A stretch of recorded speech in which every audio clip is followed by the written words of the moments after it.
agora o que diz o Senhor: levanta-te, contende com os montes, e ouçam os outeiros a tua voz. Ouvi, montes, a contenda do Senhor, e vós, fortes fundamentos da terra, porque o Senhor tem uma contenda com o seu povo, e com Israel entrará em juízo. Ó povo meu, que te tenho feito? E em que te enfadei? Testifica contra mim. Certamente te fiz subir da terra do Egito, e da casa da servidão te remi, e pus diante de ti a Moisés, Arão e Miriam. Povo meu, ora, lembra-te da consulta de Balaque, rei de Moabe, e do que lhe respondeu Balaão, filho de Beor, desde Sitim até Gilgal, para que conheças as justiças do Senhor. Com que me apresentarei ao Senhor e me inclinarei ante o Deus Altíssimo? Virei perante ele com holocaustos, com bezerros de 1 ano? Agradar-se-á ao Senhor de milhares de carneiros, de 10.000 ribeiros de azeite? Darei o meu primogênito pela minha transgressão, o fruto do meu ventre pelo pecado da minha alma? Ele te declarou, ó homem, o que é bom, e que é o que o Senhor pede de ti, senão que pratiques a justiça, e ames a beneficência, e andes humildemente com o teu Deus? A voz do Senhor clama à cidade, e o sábio verá o teu nome. Ouvi a vara e quem a ordenou. Ainda há na casa do ímpio tesouros de impiedade, e efa pequeno que é detestável? Seria eu limpo com balanças falsas, e com um saco de pesos enganosos? Porque os seus ricos estão cheios de violência, e os seus habitantes falam mentiras, e a sua língua é enganosa na sua boca.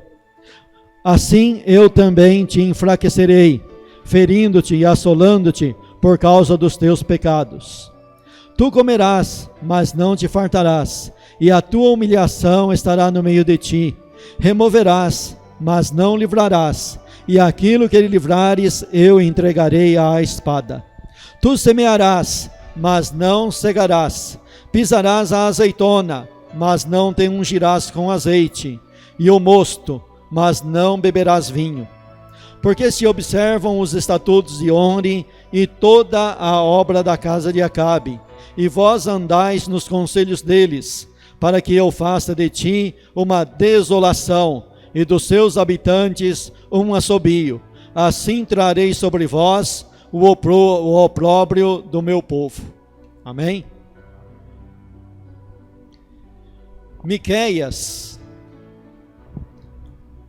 ele profetizou numa época em que o povo de Deus estava dividido em 2 reinos. Ele profetizou para um povo politicamente dividido e espiritualmente numa situação bem precária. O reino estava dividido em reino do norte e reino do sul. O povo de Israel teve um período muito bom no reinado unificado, quando foi o reinado de Davi e o reinado de Salomão. Teve uma grande prosperidade, tanto espiritual quanto material, mas no fim da vida de Salomão cai em pecado grave, e por causa desse pecado grave de Salomão, então Deus permite uma divisão. E nessa divisão então ficou no reino do norte 10 tribos, e no reino do sul, tendo como Jerusalém capital, tribo de Judá, junto com os levitas, e mais uma tribo junto com Judá, ficou então ali com o filho de Salomão, Roboão, e o resto de Israel ficou então dividido com Jeroboão, formando assim o reino do norte, tendo como capital Samaria. E dentro desse quadro, desse fundo, esse pano de fundo, levanta então Miqueias para profetizar para os dois reinos. Miqueias é desconhecido, ele não é um profeta conhecido. Para começo de conversa, ele não é de nenhuma capital, e muito menos de nenhuma cidade de nome. Apenas a Bíblia apresenta ele como morastita, ou seja, alguém que herdou o nome da cidade que ele nasceu, e não se apresenta mais nada dele. Mas veja que uma pessoa desconhecida recebeu da parte de Deus a incumbência de chamar a atenção de duas capitais. Alguém pequeno, alguém de origem humilde, é chamado para profetizar para duas capitais. Isso você coloca dentro das capitais as lideranças políticas, as lideranças militares e lideranças espirituais, ou seja, rei, juízes, sacerdote, todos sendo chamados a atenção por alguém que é pequeno. Que situação, hein? Que situação a desse homem Miqueias, que recebeu a incumbência de estar chamando a atenção de poderosos. E quando você vai pesquisar sobre Miqueias, dá para entender, alguns entendem e compreendem, que ele era da classe humilde, que ele era talvez não um proprietário, mas um serviçal. Alguém que estava acostumado às lidas diárias e sofrer as injustiças que eram praticadas contra os mais humildes. E ele então se levanta agora para profetizar. E dentro da sua profecia tem uma metáfora, uma comparação com um tribunal. Então imagine então agora um tribunal. E esse tribunal não é um prédio da justiça devidamente pomposo, armado e arrumado. É um tribunal a céu aberto, aonde ele se levanta e dá para entender que ele não tem auditório. Dá para entender que ele não tem quem ouça ele. Afinal de contas, ele está em uma cidade pequena, rodeado por várias cidades pequenas, ou seja, vilarejos, que não tem um local para ele estar trazendo o seu oráculo, trazendo a sua profecia, então não tem auditório. E aí então, ele se volta para a terra. E no capítulo 1 é dirigido para ele assim, olha: ouvi todos os povos, presta atenção, ó terra, em tua plenitude. Então ele está lançando o seu oráculo, lançando a sua profecia a céu aberto para toda a terra, para todos os povos, para todas as cidades, para todos em derredor. No entanto, parece que não está sendo ouvido, não está sendo tendo recebido a devida atenção. Mas dentro desse cenário imaginário de um tribunal, ele traz então a sua primeira testemunha. E aqui no capítulo 1, no versículo de número 2, a testemunha quem é? E seja o Senhor Jeová testemunha contra vós. Ele simplesmente monta o seu palco imaginário, lança a sua profecia e chama para junto de si uma testemunha. E essa testemunha é o próprio Deus. Talvez você ache isso um linguajar estranho, um método estranho, mas o apóstolo Paulo também fez isso. Quando ele precisou se defender, ele chamou Deus como sua testemunha. Deus é testemunha que eu estou falando a verdade. Agora então, imagina um tribunal onde a testemunha é Deus. Bom, então você conhece a teologia dos atributos de Deus, não conhece? Deus é onipotente, Deus é onisciente. Dentro da onisciência de Deus, Ele conhece todas as coisas, Ele sabe todas as coisas. Alguém faz algo escondido, pensa que está escondido, mas Deus está vendo. E é simplesmente essa testemunha que o profeta Miqueias chama Deus como testemunha. Se dentro do corpo de testemunha você tem Deus, aonde, como, de que maneira vai sair o teu julgamento, o meu julgamento, o nosso julgamento?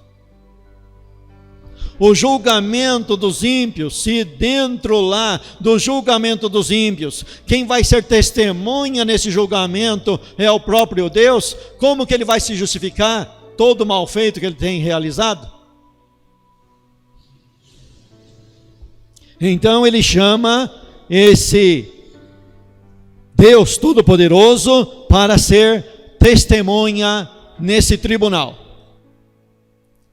Só que tem uma coisa, o profeta Miqueias, ele vai profetizando e de repente ele muda de assunto. De repente ele muda a metáfora. Ele deixa aquela metáfora de lado e usa outra.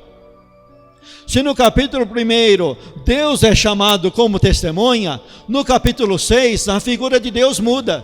Dentro desse cenário imaginário de um tribunal. E aqui no capítulo 6, dá a entender, parece que Deus está deixando de ser testemunha e sentando no banco do réu. E aí, eu te chamo a atenção para mais uma vez, parece estranho isso daí.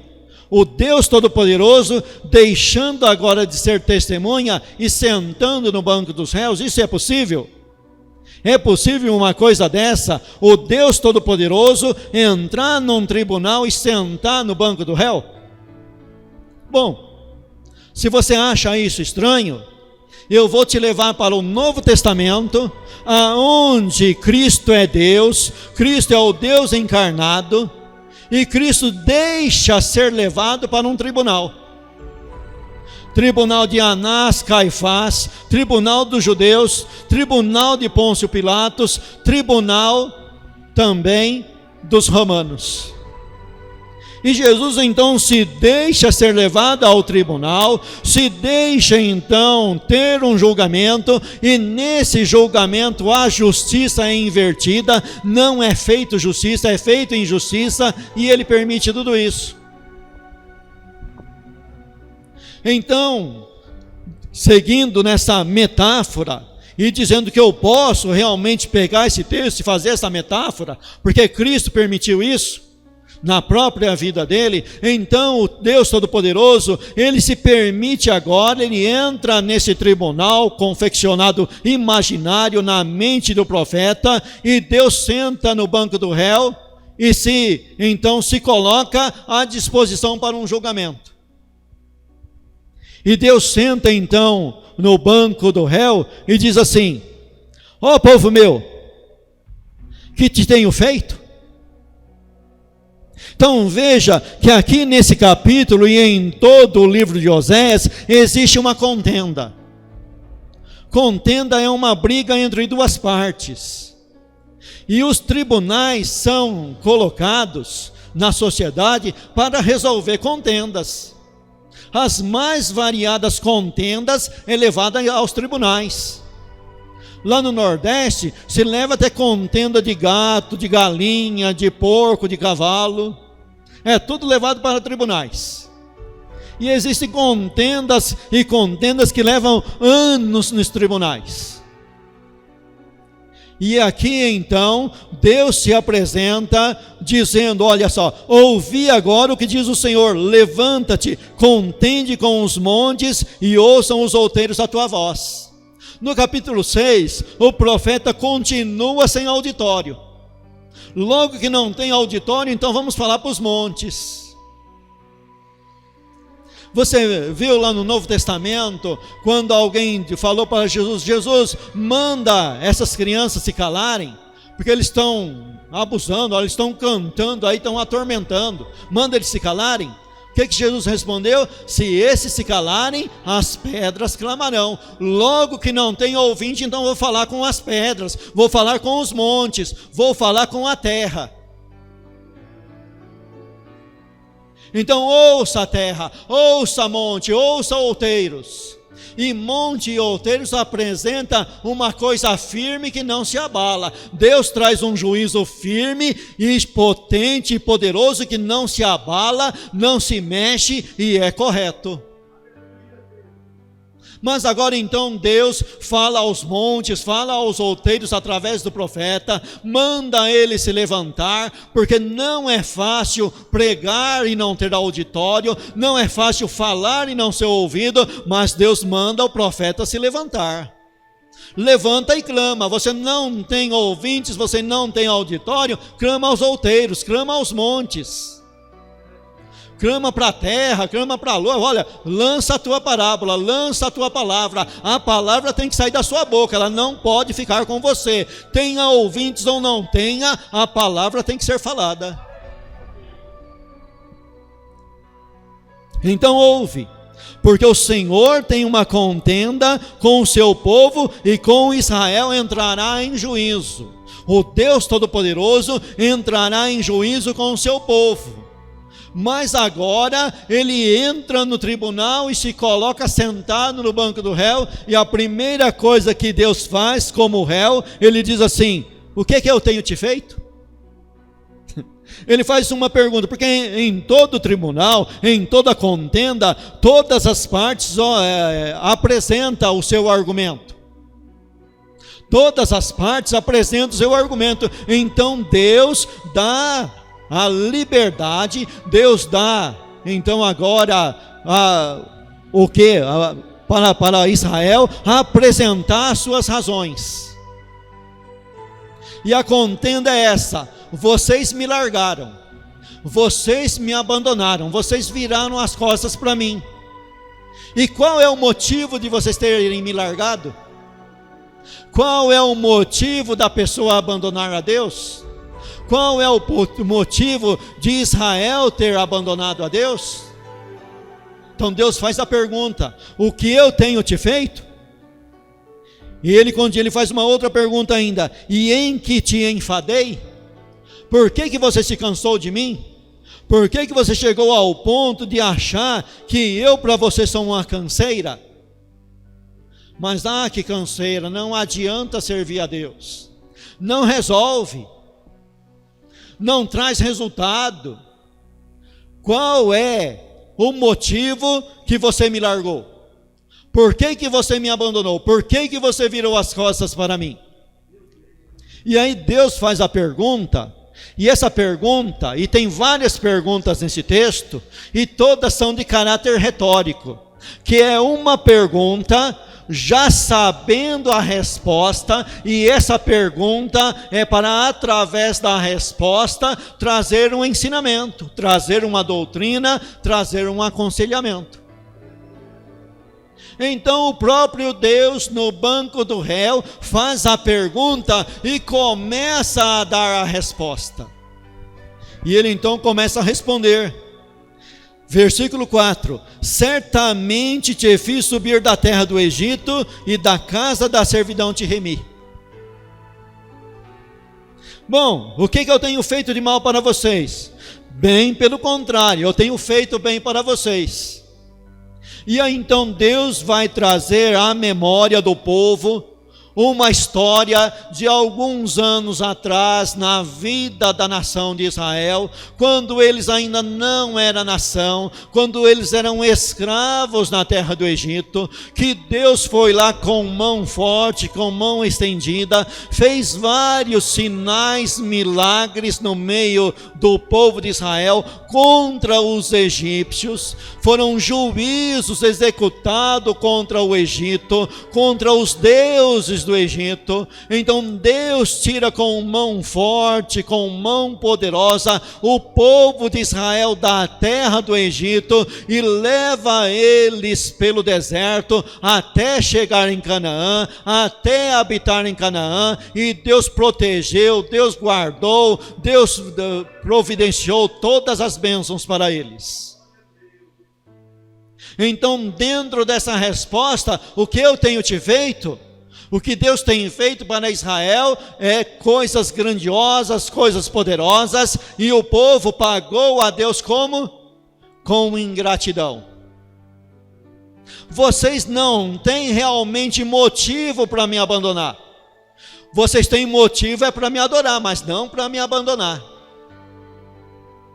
Então nós temos que parar a nossa vida um pouco e meditar. O que Deus tem feito para nós? Afinal de contas, a Bíblia, ela é teológica, mas também ela é experimental. Nós então temos que viver um pouco de teologia e um pouco de experiência. Quando as lutas vêm, quando as dificuldades vêm, nós olhamos para a parte teológica da palavra, mas também olhamos para a parte experimental da palavra. E com certeza o povo de Israel teve experiência, e nós também temos experiência com Deus. E as experiências é para nós pegarmos junto com a palavra e fazermos então algo que nos leva, que nos encaminha, que nos dirige, que nos leva adiante, que nos encaminha por esse mundo. Então, dentro dessa pergunta retórica, vamos aprender com as experiências. O povo de Israel teve doutrina, ele teve as palavras da lei, Moisés entregou tudo para eles, mas junto com essa doutrina, junto com o Pentateuco, que vai de Gênesis a Deuteronômio, eles tiveram também experiências. Junto com o evangelho que você tem na sua mão, você também tem experiências. Você vê no decorrer da tua jornada que essa palavra é verdade, que essa palavra é verdadeira. Como que você prova que essa palavra é verdadeira? Porque ela foi verdadeira na tua vida. Você tem experiência com essa palavra. O que eu te tenho feito? Em que eu te enfadei? Lembra então do que eu te fiz te subir da terra do Egito, e pus diante de ti a Moisés, Arão e Miriam. Aqui tem algo que mexe com liderança. Quem é Moisés, Arão e Miriam? São lideranças. São lideranças que Deus levantou lá no Egito para levar o povo de Israel para fora do Egito. Moisés, Arão e Miriam eram um trio de uma mesma família. Eram todos de uma mesma família.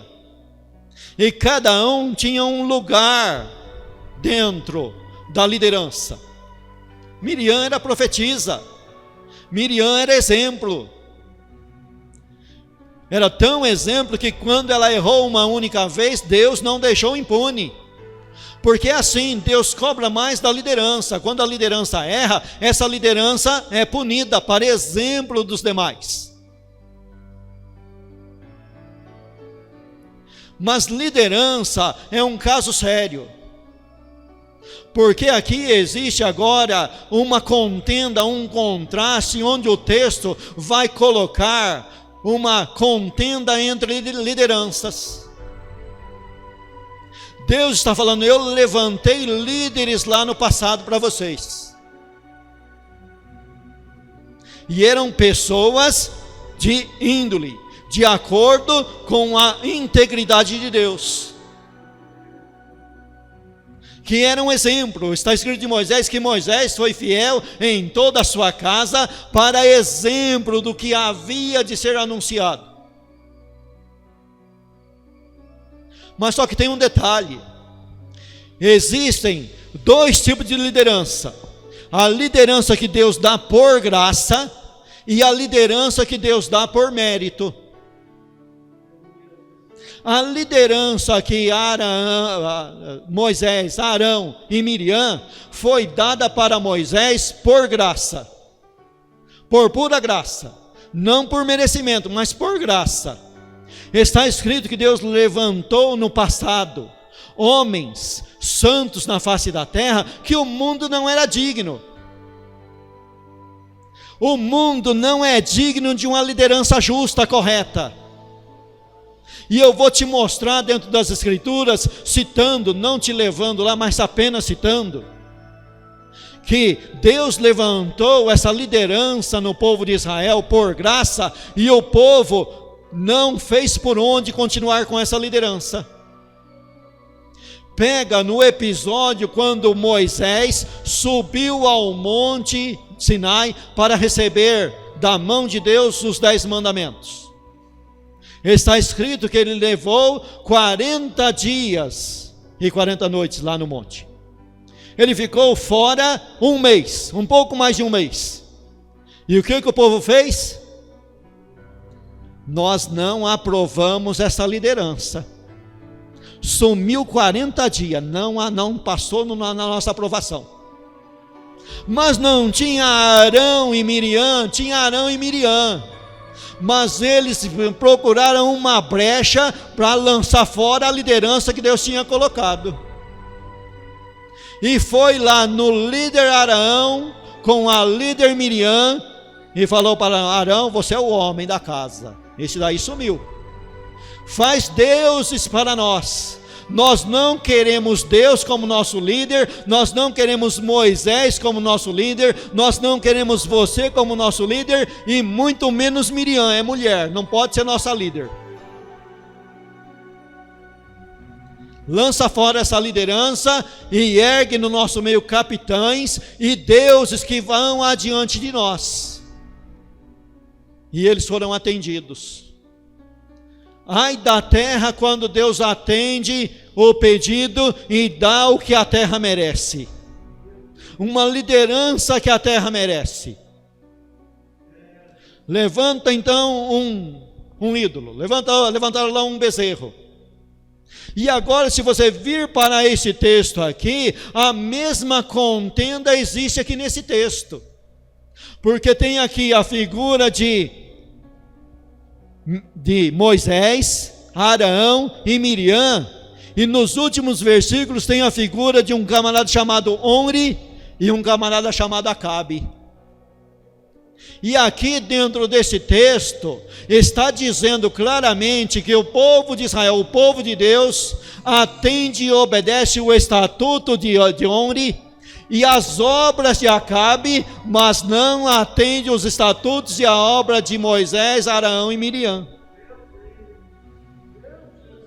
Então tem uma liderança dada por graça e uma outra liderança dada por méritos. O que o povo realmente merece não é Davi e Salomão. O que o povo merece é Omri e Acabe.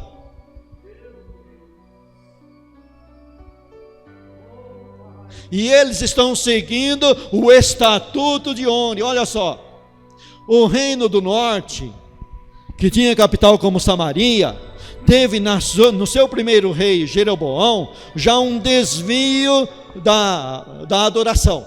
Ele criou para o reino do norte um bezerro, um deus, um ídolo mudo. E ele fez lá, mas ele não fez tão bem feito. Sabe, uma obra ruim, mas não estava bem feita. Veio alguém que melhorou essa obra negativa. E aqui está dizendo que foi Omri. Sabe, aquele camarada que trouxe então alguma revelação, mas essa revelação está meio atrapalhada, está meio embaralhada. Aí vem um camarada filósofo e inteligente e sistematiza essa coisa que aquele deixou meio embaralhada. Então Omri teve uma grande obra que foi sistematizar a idolatria dentro de Israel, dentro do reino do norte. Se antes era apenas um ensinamento meio vago, agora se tornou uma cartilha. Agora tem um ensinamento bem fundamentado, com bastante argumento, olha, com bem inteligência. E além do mais, tem alguém que veio depois de Oni, que é o filho de Oni, que é Acabe, e agora começou a colocar em prática, praticou. Juntou a teologia errada junto com a obra errada. Sabe, aquela teologia deformada, aquele ensinamento deformado, veio um camarada que pegou essa teologia deformada, que estava bem aplicada, bem bonitinha, bem legalizada ali aos olhos humanos, e começou a praticar. E agora, esse o povo aplaudiu, esse o povo apoiou, esse o povo foi atrás, e também está fazendo a mesma coisa.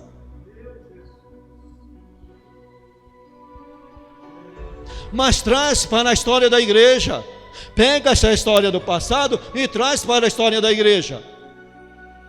Ora, a igreja primitiva teve um êxodo também, onde Deus fez grandes maravilhas. Mas passou o êxodo, passou o momento, faleceram os apóstolos, faleceram os patrísticos, que eram considerados os patriarcas, que ficaram no lugar dos apóstolos. E então logo entra uma doutrina falsa, um ensinamento falso, aonde se importou a idolatria no seio da igreja primitiva, e essa igreja primitiva entrou em decadência, até chegar a um ponto dos historiadores chamarem da época do império das trevas, aonde as escrituras quase sumiram da sociedade, do mundo da época. Então olha que nós vivemos crises de liderança, nós estamos vivendo crises de liderança, tanto no reino natural, aonde você olha e não sabe em quem votar, não sabe quem escolher, aonde você olha existe uma inversão de valores, aonde você olha, e o capítulo 7 aqui de Miqueias é um capítulo 7 atual, que eu não li, em sequência do capítulo 6, que é um capítulo atual, que é uma mensagem que é hoje a atualidade dos melhores jornais, dos melhores programas de televisão, de jornalismo, aonde o homem só pratica mentira, só pratica a injustiça, e nós estamos clamando por liderança, estamos pedindo por liderança, estamos orando pelos líderes, e devemos orar pelos líderes. E quais os líderes que nós vamos ter, e quais os líderes que nós vamos escolher? Por graça ou por merecimento? O povo de Israel não foi proibido na lei de Moisés de pedir um rei. Estava registrado na lei de Moisés, que se um dia eles quisessem pedir um rei como as demais nações, mas tem um detalhe: vocês não vão escolher para vocês um rei de outra nação, um rei estrangeiro, e nem vai escolher um rei para vocês de acordo com o coração de vocês. Vocês vão escolher um rei de acordo com a minha vontade.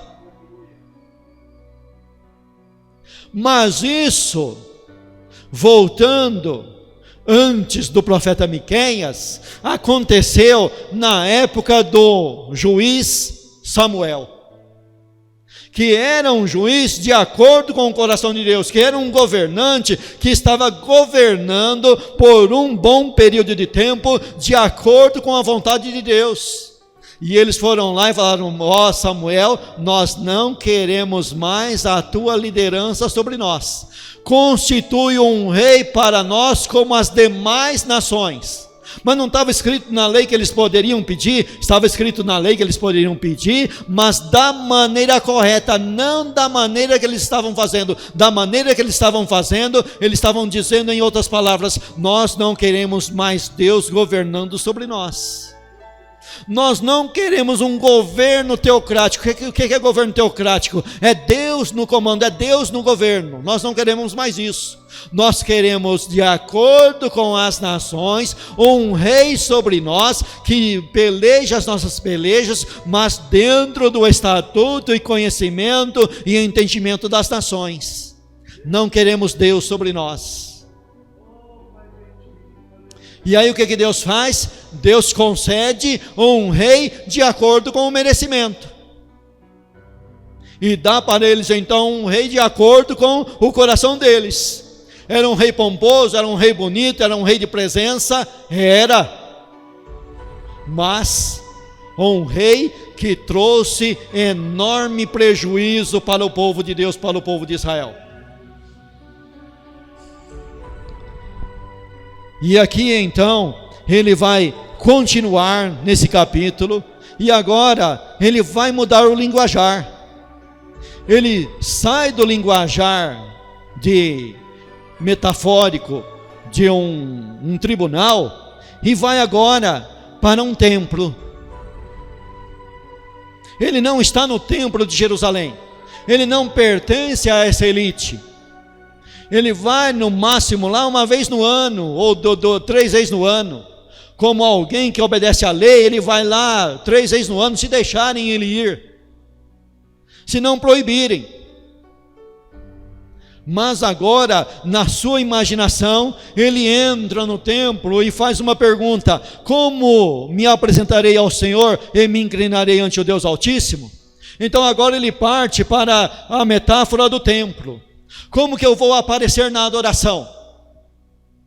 Ele já questionou o problema político, o problema de liderança, aonde o povo estava errando na questão da liderança, e agora ele vai para o sistema religioso, o sistema de adoração, que faz parte, e faz parte de nós também, que nós devemos ter cuidado, nós devemos nos preocupar com essa parte de adoração. Não devemos nos tornar religiosos como esse pessoal que se tornaram.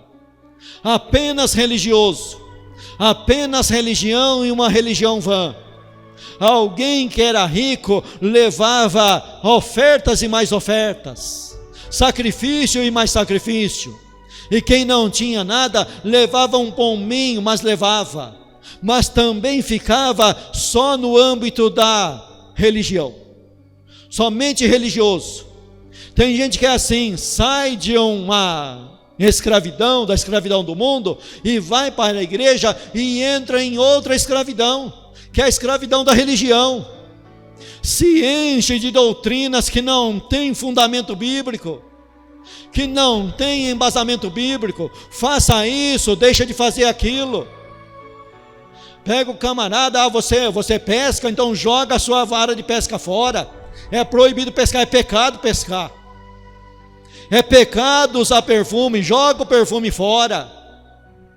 E assim vai se enchendo de isso e de aquilo, e quando você olha para essa pessoa se torna amarga e pratica os piores escândalos, cai em adultério, cai em prostituição, cai em mentira, cai em roubos, em furtos.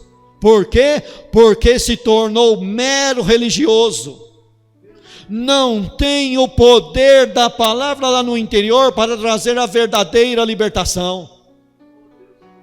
Então ele pega essa turminha aqui e vai falando: olha, você por acaso vai oferecer então, olha, partindo para o exagero, você vai dar um rio de azeite para Deus? Isso é o exagero. Quem é que vai conseguir um rio de azeite? É ele partindo para o exagero realmente, para ver se acorda o adorador. Tem algo que pague o nosso pecado diante de Deus? Que pague o nosso erro diante de Deus? Tem algo que eu possa fazer do lado externo, que vai lá e resolve o problema do meu pecado com Deus? E achando que eu vou sair de lá e vou continuar fazendo os mesmos erros e está tudo bem? Era esse o pensamento do rico, era esse o pensamento da igreja, quando ela deixou de ser igreja primitiva e passou a ser igreja católica, apostólica romana.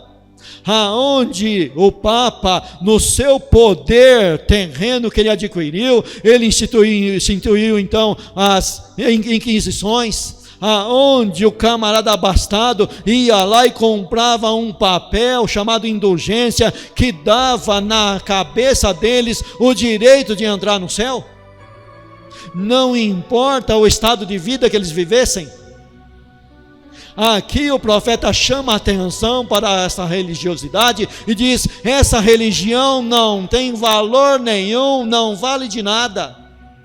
Agora Deus sai do banco dos réus, porque ninguém conseguiu argumentar contra ele, e ele se coloca então acima do tribunal, no trono, no devido lugar, que é o lugar dele, e agora então está chamando a atenção, através de perguntas retóricas, para nos levar para uma adoração verdadeira. E essa adoração verdadeira tem que vir junto com práticas saudáveis. E aí ele vai falar assim: por acaso eu vou ficar contente com vocês dentro da minha casa, com figura, com jeito de bonzinho, com asa de anjinho, e fazendo o engano lá no comércio de vocês? Vocês trapacearam a semana toda e no sábado apareceram com cara lavada, com uma cara de peroba, passado óleo de peroba, cara de santo, roupa de santo, veste de santo, jeito de santo, ar de santo, mas praticou o engano a semana inteira, e vai sair daqui, vai passar o sábado, e vai vir lá o dia seguinte, e vocês vão estar com o mesmo engano. Pelo contrário, vocês têm que ir lá na casa de vocês, tirar então a balança enganosa.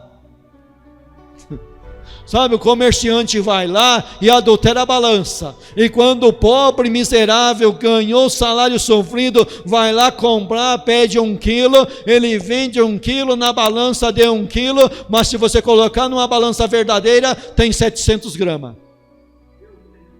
Balança enganosa, peso enganoso. Quando não era a balança, o camarada adulterava a peça que era colocada como peso. E isso não era só o comerciante, porque na realidade nós temos um costume aqui de falar que o deputado é ladrão, que o deputado é corrupto, que o juiz é corrupto, mas a corrupção começa na nossa casa, começa na nossa família, começa em pequenas atitudes. Hoje em dia, se aparece uma criança em casa com o objeto, o pai não pergunta mais de onde ele achou isso. Não pergunta mais. Aonde você arrumou isso? Antigamente fazia inquisição e a criança levava uma bela de uma correção quando aparecia em casa com um objeto que não lhe pertencia. Mas a corrupção começa em pequenos gestos. Começa no camarada querendo burlar a lei do trânsito, querendo burlar várias leis para se sair bem. E tem camarada que burla essas leis por aí e ainda vai dar testemunho. Ainda tem a cara de pau de dar testemunho. E ainda vai, pega o microfone e fala: olha, a lei lá daquele hospital era tal, mas Deus é maior. Porque eu fui lá e eles tiveram que mudar a lei, porque Deus é maior, e eu pude burlar a lei. Ainda dá testemunho da corrupção que ele cometeu. E isso é com carta de motorista, isso é com lei de trânsito, é com multa, e pega a multa e lança para outro, e depois fala que Deus fez a multa sumir, e vai por aí afora.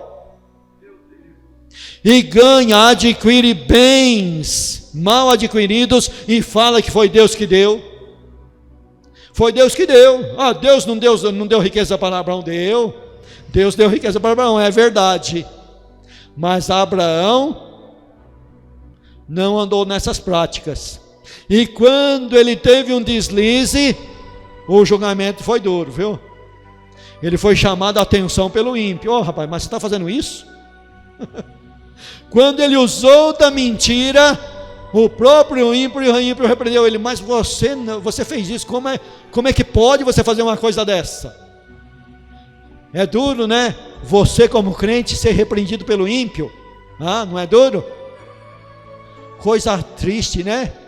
É de ficar envergonhado, fazer igual avestruz, colocar a cabeça no buraco. Mas o camarada se inflama e ainda fala: você está pensando, você está falando com quem? Eu sou fulano de tal, eu sou menina do óleo de Deus. E vai e usa um texto fora do contexto e acha que por causa disso Deus vai contribuir com a mentira. Deus não contribui com a mentira de ninguém. Bem pelo contrário, todos os erros dos grandes personagens heróis da fé é relatado nas Escrituras. Deus não compactua e nem precisa da mentira de ninguém para a vontade dele ser aprovada. O homem faz isso, mas Deus não contribui com isso. E vem a correção, e vem o castigo, e vem o juízo. Tem coisa que dá certo para um ímpio, mas para você e para mim não.